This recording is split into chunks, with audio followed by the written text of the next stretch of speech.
Good evening. Sorry for the delay. We want to welcome you to Palmetto PALS kickoff and celebration. I want to thank you all for attending tonight. To our new Palmetto PALS, I say welcome to the team. We are looking forward to working with you all. I would like to take a moment to recognize our superintendent, Dr. Craig Witherspoon, our school board members.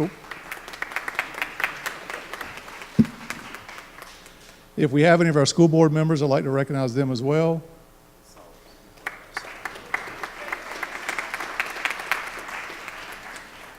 Our superintendent executive team members, if you would stand, please. I would like to welcome them.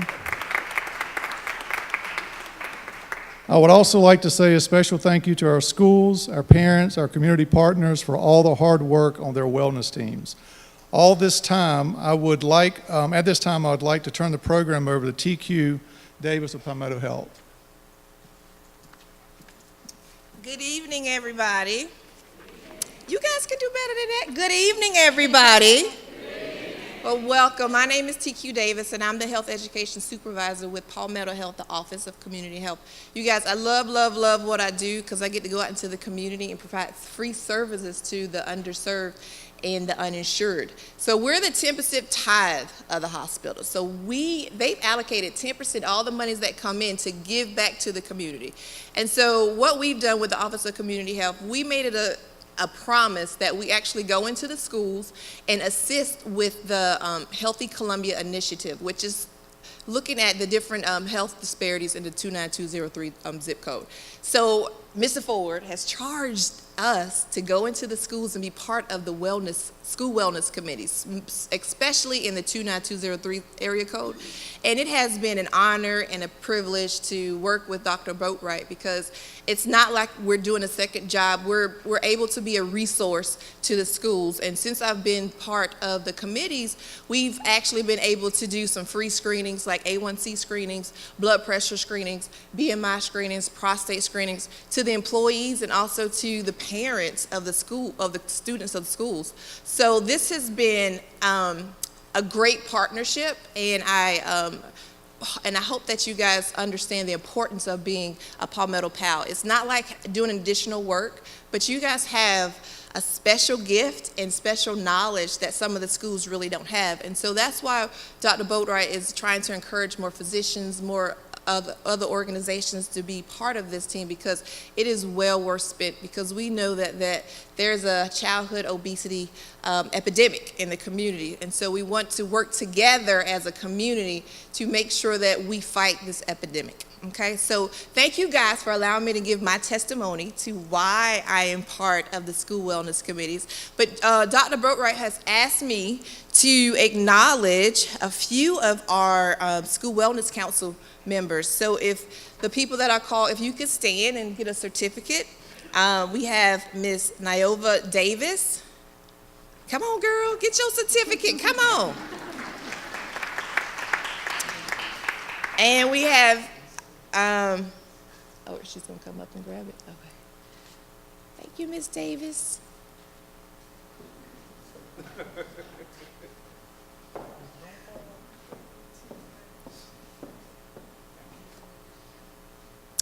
And a good buddy of mine, Miss Eileen. Miss Eileen, are you out there with Palmetto Health? Come on down, Miss Eileen.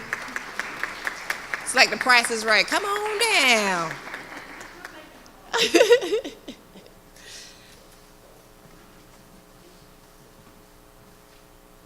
And one more, we have Dr. Kathy Williams from Adventure. Miss Kathy, if you can come on down, thank you so much.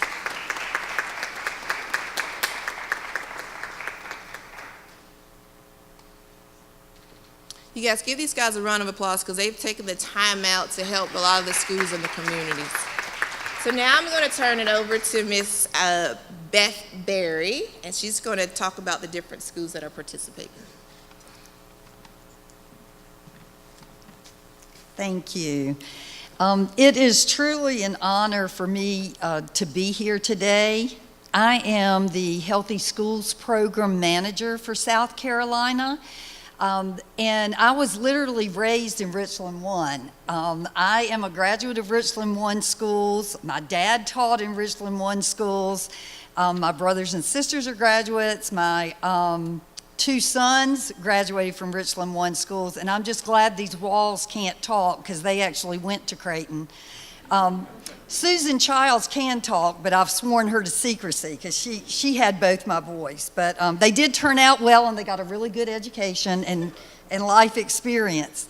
The Alliance for a Healthier Generation is a national nonprofit.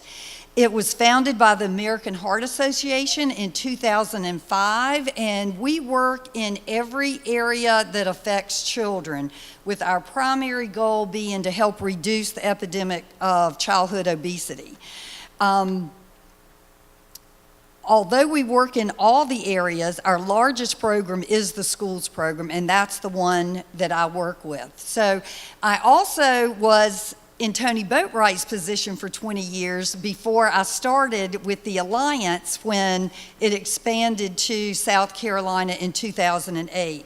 So I always feel like I'm coming home in Richland 1, and I am so proud of the continued support we have had from school administrators, from community organizations, and parents for wellness in Richland School District 1 schools. Vince Ford and I go back so far we don't even want to talk about it, but he was always so supportive, and we knew having that board member was critically important. Dr. Stallworth, who you'll hear from in a few minutes, and Dr. Judy Burgess were with me for decades as well, and they're still serving the district, promoting wellness, so we so appreciate this. Almost 40% of the National Healthy Schools Awards that have been received in South Carolina have been received by Richland 1 schools. That is a huge, huge accomplishment. We have had 58 schools receive awards, and 23 of those have been in Richland 1, with Richland 1 having our first ever silver award-winning school, our first ever silver high school award-winning school, and our first ever gold-winning school in the state. This is a very prestigious award, the National Healthy Schools Award. Only 323 schools across the nation received it, and we had 13 receive it this year. As I've mentioned, we've had several repeat winners in Richland 1, and right now we want to recognize all the schools that have received this National Healthy Schools Award and have been identified as America's healthiest schools. So when I call your school name, if one representative from the school would please come up, and then if the rest of you associated with the school would stand, and we'll just hold our applause to the end if that's okay with everybody. All right. A.C. Moore Elementary School in 2012, they were bronze National Healthy School Award winners.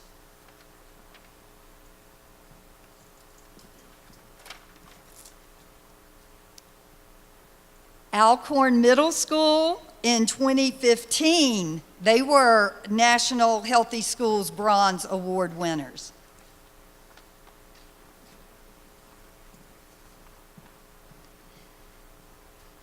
Arden Elementary School in 2017, they were winners this year, the Bronze National Healthy Schools Award winners.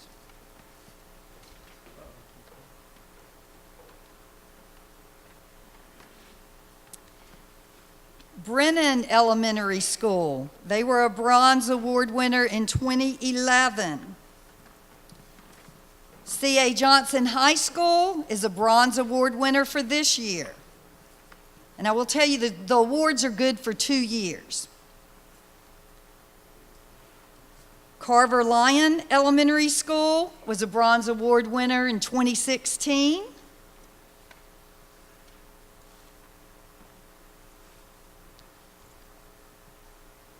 Columbia High School was a Bronze Award winner in 2016. And we have a three-peat. Creighton Middle School was a bronze winner in 2014, 2015, and this year in 2017. We had a change in our assessment and award procedure, so they were able to apply 2 years in a row.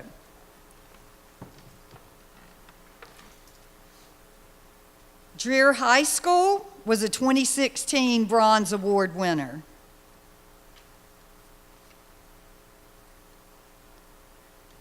Eau Claire High School was a 2014 Bronze Award winner.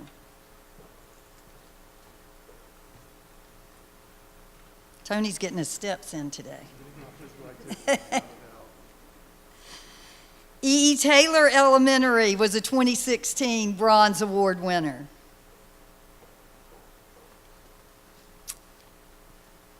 Forest Heights Elementary was 2015 Bronze Award winner and 2017 Bronze Award winner.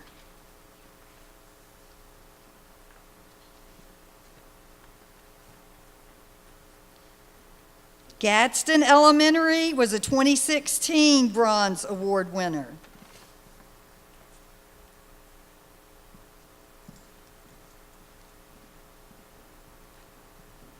H.B. Rame Elementary School is a 2017 Bronze Award winner. Harrell Hill Elementary School was a 2016 Bronze Award winner.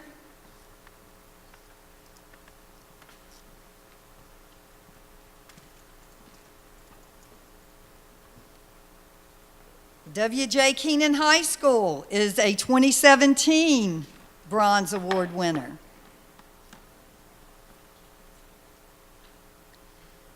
Lewis Greenview Elementary School was a 2013 Bronze Award winner. And Lower Richland High School was a 2014 and a 2015 Bronze Award winner.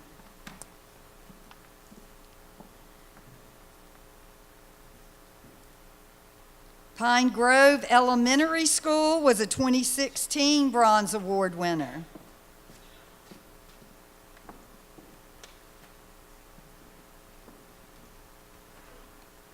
South Kilburn Elementary School was a 2015 Bronze Award winner.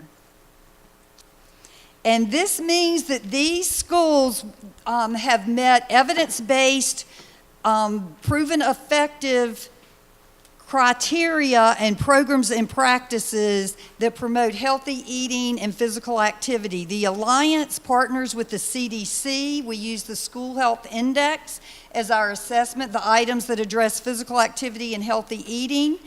And we partner with the USDA. And as I mentioned the USDA, I want to give a shout out to Tracy Dixon and Student Nutrition Services, because that is a huge part of this award. And if we did not have the healthy food being prepared by the District Food Service, they would never have qualified for this award. So we appreciate that as well. Now to get with our silver and our gold award winners, our very first silver award winning school in South Carolina was in 2011, and that was Burton Pact Elementary School. And we have a repeat. AC Flora was bronze in 2015, but in 2017 they have received the silver award, and they are the first high school to ever receive the award. Burton Pact was the first school in the state, so we're very proud of those two accomplishments. And to have a gold school is really, really rare, and I have to tell you, Dr. Eunice Williams was the principal at the time. Lisa Curtis, the School Wellness Council leader, said, "Beth, we want to go for gold," and I was thinking, oh my word, it made me nervous, but she was determined. Eunice Williams, Lila Sauls was a parent there, Meg Stanley was a parent there. They helped, and I have to say Meg also helped Flora being a parent representative. So Brockman Elementary School got the bronze in 2013, the bronze in 2015, and in 2016 they got our gold award. So let's recognize all these schools.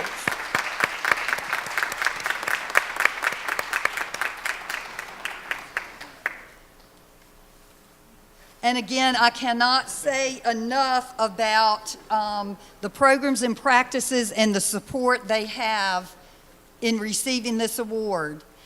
I think that a lot of times we can't see the forest for the trees. Administrators are, their feet are held to the fire on test scores, and so they're seeing those kinds of trees. But if they look at the forest, we've got lots of research that shows that when we address the wellness issues of students and staff, those trees are going to grow much better. It will increase attendance, school climate, home-school relations, and academic achievement and productivity. So thank you so much. It's been my privilege to work with Richland One.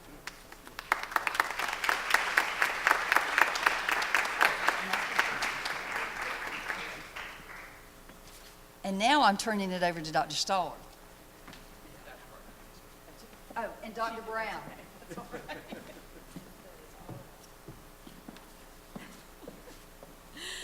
Hello, everyone. I am Rachel Brown. I am a family physician at Palmetto Health and also their medical director of health and wellness. And before we begin recognizing some of our medical volunteers, I wanted to say that I am so grateful that Dr. Boatwright came to me and talked to me about the Palmetto PALS program. Because just as Ms. Berry said, sometimes we do miss the forest for the trees. And one of the things that most of us who go into medicine, whether we're physicians, residents, medical students, techs, PAs, phlebotomists, therapists, is we went in because we wanted to help people. We got into medicine because we wanted to help people. And then the daily life of medicine sets in, and we really are just churning through tasks sometimes, it seems. And being a part of Palmetto PALS helps remind me why I got into it in the first place.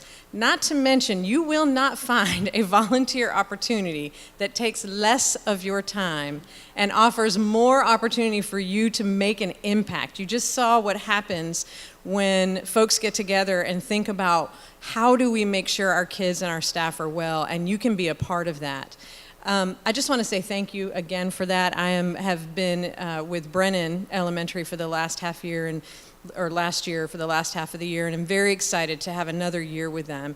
I'm going to turn over the mic to Dr. Stallworth for a second, and then we'd like to recognize some folks in the audience. Thank you, Rachel. I would just kind of like to echo what Dr. Brown just suggested to you. And as a pediatrician, I think those words that you've heard many times before, it takes a village to raise a child. And the school is certainly a major, important factor in that particular verbiage. And so it's been kind of neat for me to be part of that. And sometimes I feel like an imposter because I totally agree that the amount of work I seem to do in that school is very minimal from my perspective. And yet, hopefully, having each of anyone who's here in the health care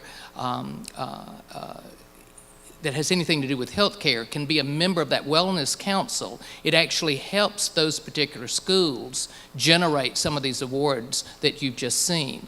So once again, anyone who's here that hopefully this kickoff can once again encourage you to be a member of that school wellness committee. I would say, as I told everybody, I said, you know, when you give me the mic, it's kind of bad because I'll just keep going here.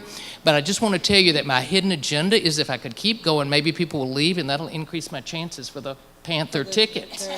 Yes, yeah, I'm not stupid. So, no, but I won't quit right now, but we would like to now recognize certain healthcare providers that have participated in different venues relative to PALS. Absolutely. So we have numerous medical personnel who are involved with the wellness councils across Richland One, but there are few of them are with us tonight, and we'd love for you to come up front so that Dr. Stallworth can present you with a certificate of appreciation. So we have Dr. Donovan Davis, who's been working with AC Flora High. We have Dr. Anna Shalcom, who has been working with, are you working with Brockman as well? You are, wonderful. And Dr. Kevin Shalcom, who's working with Brockman. Is that how you guys did it? You had 2 doctors on your wellness council? Is that how you got the gold? No, I probably wouldn't give us the credit for that. We also have Dr. Monica McCutcheon with us. She's been working with Meadowfield Elementary. And Dr. Stallworth, you work with Lower Richland High, correct? Okay. Have I missed anyone, any of our medical personnel who are, or healthcare personnel who have been on committees? We'd also like to recognize Judy Burgess, who's helping by serving on the district's Health Education Advisory Council. So if she would come up front, please. 4 decades, apparently. She is here, okay. And also Dr. Janice Bacon. Hi, Dr. Bacon, I'm sorry I didn't see you back there. Who also has been serving on the Health Education Advisory Council. Thank you very much. And I'm just going to jump in and say, for decades, she was one Again, of the for originals decades. too. So Dr. Bacon, I didn't know you were here, so thank you. So thank you very much to these healthcare professionals for helping out on our wellness councils.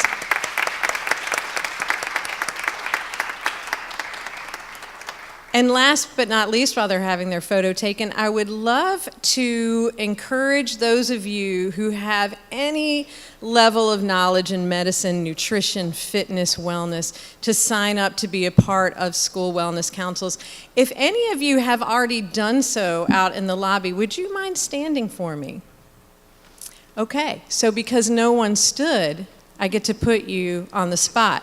Any of you who, after hearing all about Palmetto PALS and seeing all the wonderful things that can come from this, who would be interested in signing up, will you please stand? And you better stand, especially if you're a medical student, because I will come and find you. Thank you very much.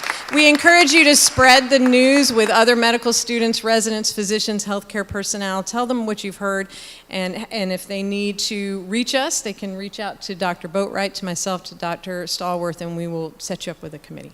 I'd like to now introduce Rachel Forbear with Lower Richland High to come and make a special presentation.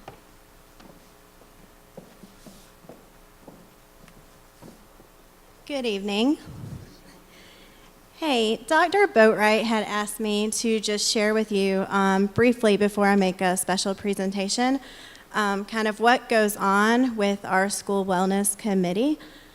Families, school staff, and parents working together can create a healthier learning environment, reinforces student health and learning in multiple settings. And this can be from anywhere at home, out of school programs, and in the community. The school, its students, and their families can benefit when community members, organizations, local businesses create partnerships with schools to share resources and volunteer their support to health-related practices and policies, student learning, and development. We are fortunate to have volunteers like Dr. Stallworth and many of you here today who are willing to support our wellness efforts, and we need more of you. Although your busy schedules may not allow you to attend all of our wellness meetings, your communication with us, advice, and support are critically important. Having community involvement in other PALS members demonstrates to school administrators, staff, and families that having a healthy school is important to our community. So when you join a wellness committee at a school, some things that you can expect is that we have a committee who actually meets 4 times per school year. On our committee includes a school wellness committee leader. I'm the leader at Lower Richland High School. It includes the principal, involves grade level teachers, parents, students, nutrition services, and physical education teachers. We start usually September sending out invitations, welcome letters to our first meeting. In October, we review and update the school health assessment program and discuss creating an action plan. In November, we create our action plan and we share our vision with our school wellness committee. This is where we ask for support from physicians if they could help us, guiding us in the right direction for maybe where we could turn to help implement our goals. In December and January, we work on implementing all the items in our action plan. In February and March is usually when we begin working on our Healthy Schools Program award. Our awards are due in April, and in May we have a celebration of success where it's important to celebrate the small healthy changes as well as the big successes such as receiving national awards.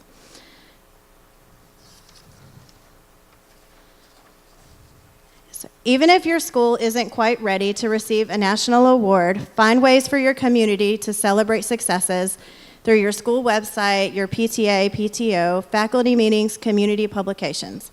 Today we celebrate and honor Dr. James Stallworth for his support of wellness efforts at Lower Richland High School and at the district level.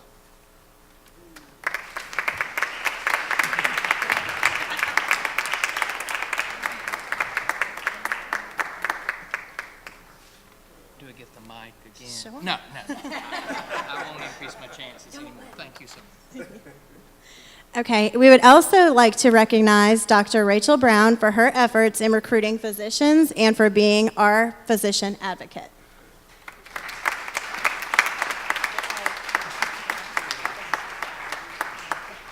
And now at this time, I would like to introduce you to Dr. Craig Witherspoon, Superintendent of Richland County School District 1.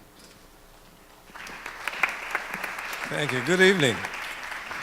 Such a wonderful opportunity to celebrate and recognize wellness. And as was said earlier, oftentimes schools and students, we get measured by some other numbers, which some may consider be more important than others. But wellness, as we know, takes a lot of different forms with students and with schools and communities. That may be the most important number that we look at and that we measure. So it's a great opportunity to be here, and I would certainly like to say to everyone, thank you for being here. Certainly to the folks in Richland 1 that are committed to this district, but also to Palmetto Health, our doctors, and everybody that's here to come together, because wellness doesn't happen in silos. And it does take a community coming together to make sure that those things happen. So with that being said, it's certainly a great honor and privilege for me to present the Wellness Champion Award to no stranger certainly to anybody in here, and that is Mr. Vince Ford. And just a little bit about Mr. Ford, I've known of him for a long time, but certainly coming into Richland 1 and serving as superintendent, and he has been on the board for about 24 years, has done a yeoman's job of certainly leadership and governance in this district, but also working in the community and certainly with Palmetto Health. And his tenure on the board, a lot of things were accomplished. And just to cover a few of those to show this connection. As Mr. Ford's tenure in the school system and on the board, he led some policy initiatives around putting AEDs in our schools. Also, the wellness policy that we have that contributes to the things that are going on in the district today and all into the future. The healthy foods policy, he was at the forefront of. And in his work in Palmetto Health, he's worked on healthcare disparities and certainly has shared information with the leadership of the district and has coordinated and led actions that we could do in schools and in the district to help with that. He's also shared information with me and with others on the leadership team about adverse childhood experiences, ACEs, and how those things impact student learning, how it impacts homes, how it impacts what we all do, and how do we combat those things in order to move forward. He's also led and coordinated some telehealth initiatives that are going on in the Lower Richland area of our community, doing great things there. And as of late, and right before, I think he was still on the board before he left, we're doing some health disparities work or mitigation in the Hyatt Park area, working with certainly Palmetto Health, with United Way and Richland 1 to provide some additional assistance, and not just for students, but also for families. Because our students, they come from a family. And if that family is healthy and well, that should translate into that student doing better and that parent being able and family being able to better support the student and their education. So he has lived a life of service. Certainly his service to Richland 1 and the community has been evident in terms of the progress that we have made as a district, but most importantly, and why we're here today to celebrate, what it's done for wellness and how we connect those dots between community, between the healthcare, and between what goes on in our school system. So it gives me great honor and privilege to welcome Mr. Vince Ford as the, let me get this right, the Wellness Champion for 2017, the Palmetto PALS School Wellness Champion. Mr. Vince Ford.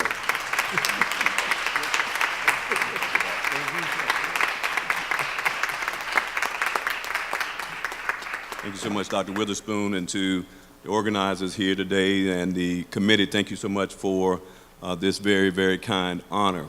So I want to start by thanking the Palmetto Health team, everyone here from Palmetto Health that are here and that work throughout this community, that really do the heavy lifting. All I do is show up most times, but they're the ones that are doing the real work. I really appreciate them. TQ, who's on the stage, who I get a chance to work. I try to avoid TQ because she, every time I see her, she'll tell me, give me 5 or 10 push-ups, and I just can't do that many. So Beth Berry, who I've known for a long time, and we've been together working on a lot of different projects for decades, and she still looks as young as she did then, and I appreciate her. So whatever she's doing is working. To Dr. Brown, my colleague at Palmetto Health, Regina Brown, and today, especially Tony Boatwright. Tony and I have worked together, not only here in South Carolina, but throughout the country. We've traveled together, and I appreciate Tony and his great work here in this district. And to Dr. Witherspoon, without a doubt. You know, when you, as a school board member, Ms. Sauls, as a school board member, you get to vote thousands and thousands of times. You think about it over a 24-year period. And I am fortunate to say that one of the best votes that I ever made and was proud to raise my hand in the affirmative was to vote for Dr. Witherspoon. I appreciate his leadership and appreciate him being here in Columbia. And so as we partner to advance the lives of students, I want to say that, you know, there are many things that you never get tired of, but I've gotten tired the older I've gotten. And I'll tell you what I'm tired of. I'm tired of platitudes. I'm tired of hearing things like, leave no child behind. I'm tired of hearing things like, is it good for children? I'm tired of hearing, is it for kids or are you kidding? And I'm tired of hearing things like, children are our future. And I heard recently someone said, you know, children represent 30% of our population, but 100% of our future. I'm tired of hearing all those things because too often people say those things and that's all they do is just talk about it. We've got to move beyond just talk. We've got to be willing to step up when others are stepping back, to stand up when others are sitting down. And so we've got to move from words to action. And so let me talk to you briefly about some of the action that has taken place in this district, in this community. I remember being a part of the board when we were one of the, if not the first district in the entire state to ban smoking or tobacco products on our campus. I remember being there, and I remember people saying you shouldn't do it, but we did it, and we didn't get any feedback. I remember taking the vote to remove unhealthy snacks from our schools, and there was a lot of consternation at the time about that, but we did it. We took action, and so I would encourage everyone here, we've got to eliminate the platitudes and move toward action as we move forward, and that's so important.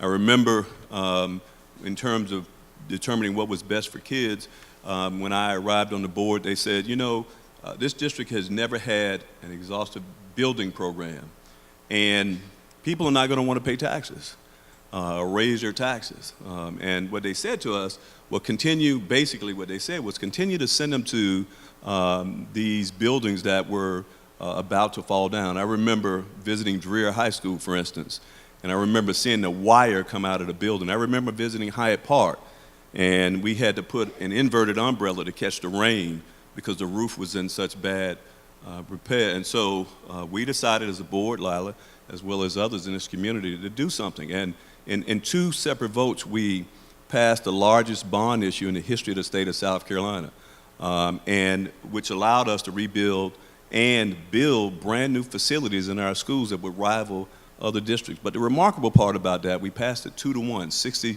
6+% in the affirmative, and we were able to do it by keeping taxes low and our debt service. So we were able to do that and not necessarily pass on large tax increases like other districts. And so we were fortunate to do that. But what if we had just stayed in the area of platitudes? You know, it's good for kids, but we're not going to do those things. What if we said we're going to allow adults and others to come to our school and allow them to smoke while kids are around? That would not have been good for kids. And so we focus on academics and athletics and the arts, but we also focus on health. Thanks to people like Beth Barry and others, we spend a lot of time focusing on the health of children. I will tell you that in my opinion, there are two things well, maybe three. I'll start with my faith. But then health and education are tied closely together. And if you want a child to be healthy, educate them. You want a child to be educated, make sure they have good health. Because a child sitting in a school who's unhealthy, who has dental pain or can't see, or having some type of discomfort, they're not going to do well in school. And so there's an intersection between health and education, and we should not allow those intersections to be separated. They have to be together.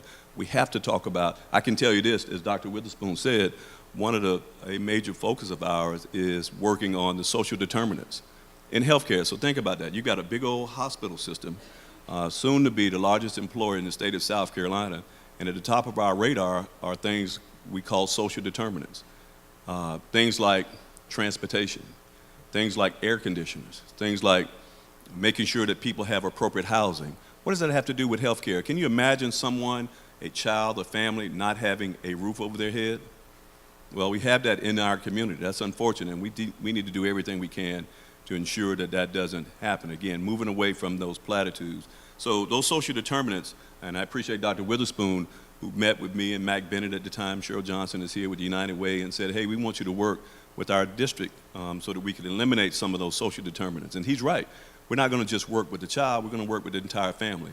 We want to help dad or mom with employment and with the ability to make sure that they have a primary care doctor and that they're able to afford their meds or receive meds and do the things that we want people to have so they can be healthy and well. And if they do that well, then obviously we believe that child will be well as well. So as I close, I want you to know that partnerships from Palmetto Health standpoint are critical. We know that we can't do what we do in isolation. We can't do it. We know that now. Maybe years and years ago, hospitals used to operate that way. They didn't need the help of anyone else in terms of moving out into the community. But they found, and we found, that in order for us to be successful, and really in order for you to be successful, there has to be partnerships. Partnerships are critical to the success of a community. And I'm convinced that by operating in a silo, you have what I'll call an additive approach. That's 1 + 1 = 2. But when you create partnerships, healthcare and schools, and United Way and business and industry, you have what I'll call a synergistic approach. That means that now 1 + 1 no longer = 2, and now = 9. And we can pool our resources together and we can do a whole lot more for that individual and for that family. And so I know, and you know, as we challenge you to help this community help our students, it's really no longer, in my opinion, about skill. Do we have the skill to do it? We can educate children at the highest level. We can keep them healthy. We can keep their families members healthy. Well, if we know that we can do that, then here's a question that I would ask you. Then why isn't it being done? Why do we have children who come to school hungry or unhealthy? Or, as the state paper found out a few years ago, well over 1,000 children in Richland 1 who are considered homeless. Why is that? If we have the skill to be able to eliminate those social issues, those social determinants that I talked about, then why do we have those things? Well, here's why. Because they're communities, they're organizations, and they're people who don't have the will. You have to have the will to be able to eliminate these things because it really doesn't cost a lot. Maybe some time, maybe a little bit of money, but certainly through those partnerships, that money goes a long way. So it's no longer about skill. Can you remember just recently the eclipse? So I'll talk to you about skill right quick. You remember the eclipse? They told us the exact time that there was going to be a total eclipse, to the moment, the exact time. So if we have that level of skill, you tell me we can't educate children in a community? We can't keep them from being obese or certainly dealing with dental pain and discomfort? We can. We just have to have the will. And I want to challenge everyone in here, and particularly our organizations, the schools, the hospitals, and other organizations, that we have to have collective will in order to ensure that every child is healthy, because we know if they're a healthy child, chances are they'll be a healthy adult. If they're an unhealthy child, chances are they'll be an unhealthy adult. So it's not about skill. We know how to do it. It's really about will. And if we do that collectively, we can ensure that those platitudes that you'll start to hear about over and over again, leave no child behind, it'll come to light. It'll be true. Is it good for children? Yes, it should be. No child should be hungry. No child should be homeless. But it's not until we reach that moment, that point, where we create that will, then we can stand up here and say those things are certainly true. Thank you for this award. Thank you for the opportunity to serve. And thank you for listening to me tonight. I appreciate all that is being done by this district and by all of you in this community. May God bless you.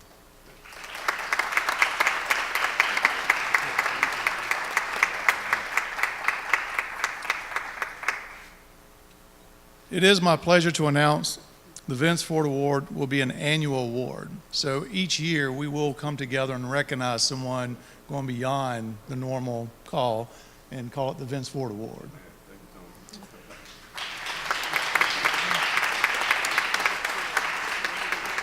Again, thank you all for joining us tonight. We are very excited to see all the wonderful work from our wellness teams in the future. At this time, I would like to ask Mr. Vince Ford, I'm not going to ask you to come up here, I'm going to come to you. We're going to do the drawing and let him do that. Yes? Well, bring him up to me.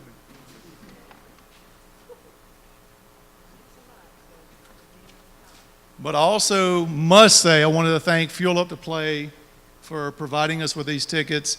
I am very grateful for everyone that is here tonight, because it is a Friday night, and I do want to get you out here very quickly.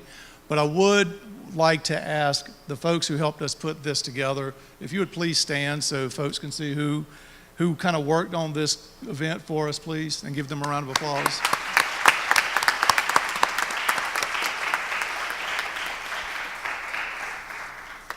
So, Just one. All right, just one. I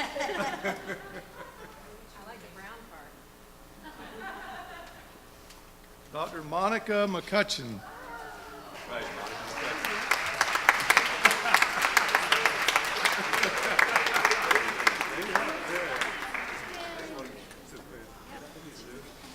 Come on up. I only have one request. Before you leave, I'd like to get a picture in front of the poster giving thanks to the group who provided them. Everyone else, can we get a picture with you two with the tickets? Now I have to decide which of my three boys to take with me.